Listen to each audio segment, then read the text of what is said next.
Hello again. British Royal Princess Michelle of Kent was in the country earlier this week to launch her new book, A Cheetah's Tale. Lindiwe Sithole caught up with her. Princess Michael of Kent is a member of the British royal family. She's the wife of Queen Elizabeth's first cousin.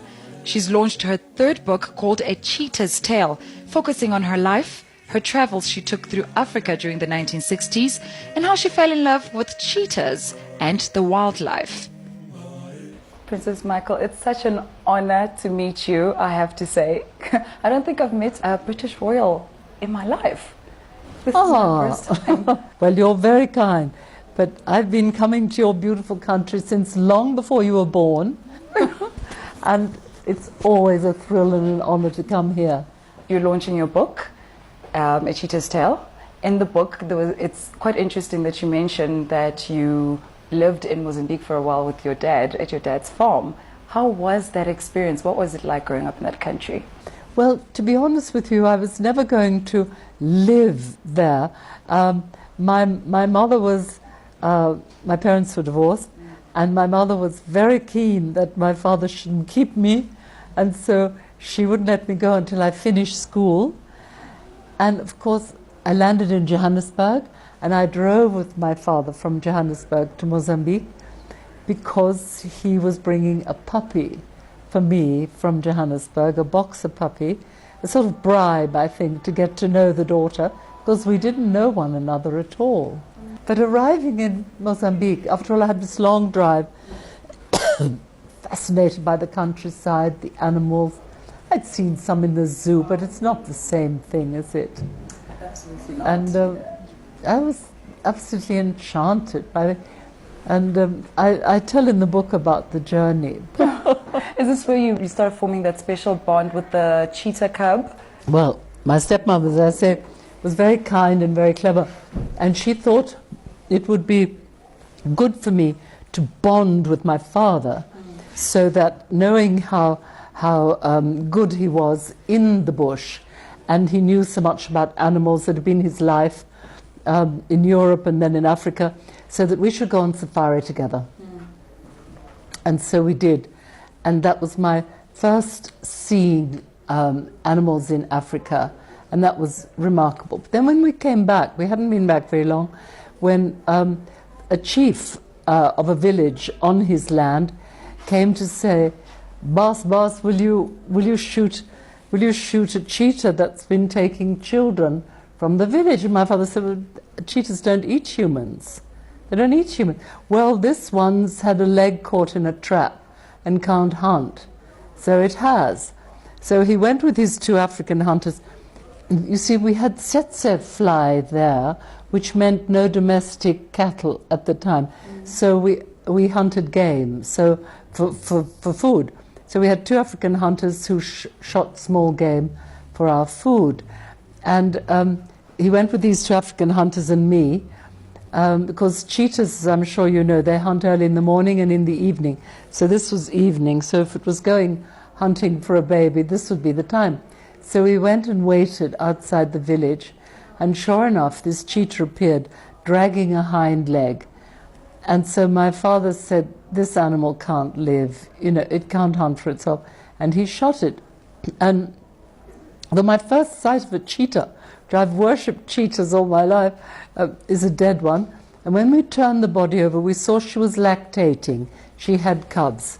But she was so thin, we couldn't believe that she had any cubs. But our two African hunters, they found her lair, and they found one little cub. Tiny, fitted into the palm of my hand. Cheetah cubs are very small, very, very small, fitted in the palm of my hand. My father said, "Right, that'll keep you busy on your gap year." It wasn't called a gap year then, but it was my gap year between school and university. And so that's how it began. And how that little thing lived is nothing short of a miracle. But with the help of my stepmother and our local vet, who was a charmer, wonderful man, who really knew about the cats, and a lot of luck. And the book is the story of this cheetah and how it survived. Yes, why did you write the book? Yes. Well, I tell you, I wasn't ever going to write the book. It was my my own story. It was something for friends and family. It was something very precious to me, very dear to me. But the cheetah's in a lot of trouble. The cheetah's severely endangered.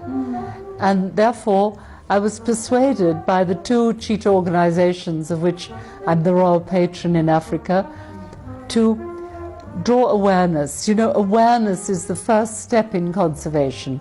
If you know about the problem, you start thinking how I can help this problem. And so the point of this book is awareness, so that you know the cheetah is endangered.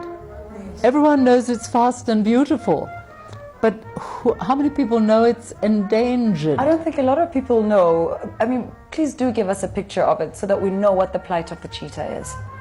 Well, the plight of the cheetah is that from having been hundreds of thousands, they're down to about 7,000, about half of those in the wild, about half of them are in Namibia.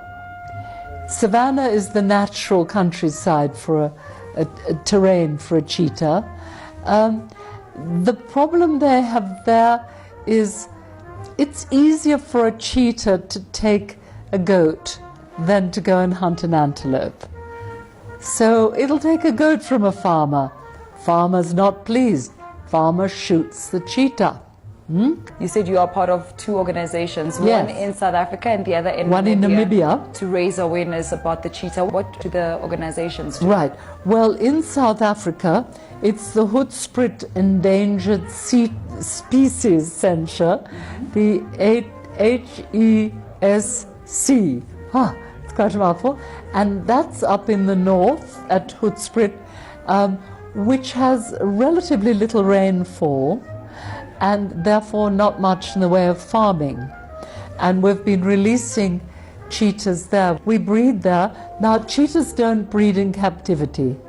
It's another thing that makes it harder when people have cheetahs in zoos or in establishments. They don't breed in captivity. It's finding places to release that are safe, because we've had an explosion of lion population. Lions will kill cheetahs. So I'm looking for places to release cheetahs. And, you know, there are places in other countries, but we have to go through a lot of paperwork. The other place in Namibia is Dr. Laurie Marker, who's very known, who doesn't breed. In Namibia, not the law to breed there, but she takes in orphans because the farmers shooting cheetahs that attack their young create orphans, they bring orphans, and she will get them back into the wild, you know. So there's a lot to do for cheetahs, but we need more cheetahs. We're down to so few, and they should be in the wild. Yes. They should be running. They shouldn't be even in large enclosures, which we have. They should be running. Running wild and free. Yes. Oh, thank you for joining us. Thank you very much for having me. What I wanted to quickly ask, I know now they're going to quick, come on. Quickly. Finally, we all want to know, and we're also excited. Are you looking forward to the royal wedding? And what would you be looking like? What would you be wearing? I have to tell you, there are few royal weddings coming up. And I can't tell you more than that. But there's a royal wedding closer to home to me that I'm also very excited about. So royal weddings are in the air. Oh, lovely.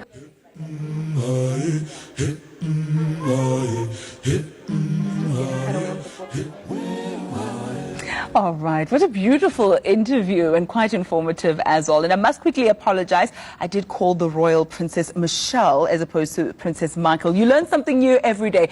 I beg your pardon, darling. And speaking of darlings, in the house we have Warda standing by with the latest sports update. Warda, what's happening?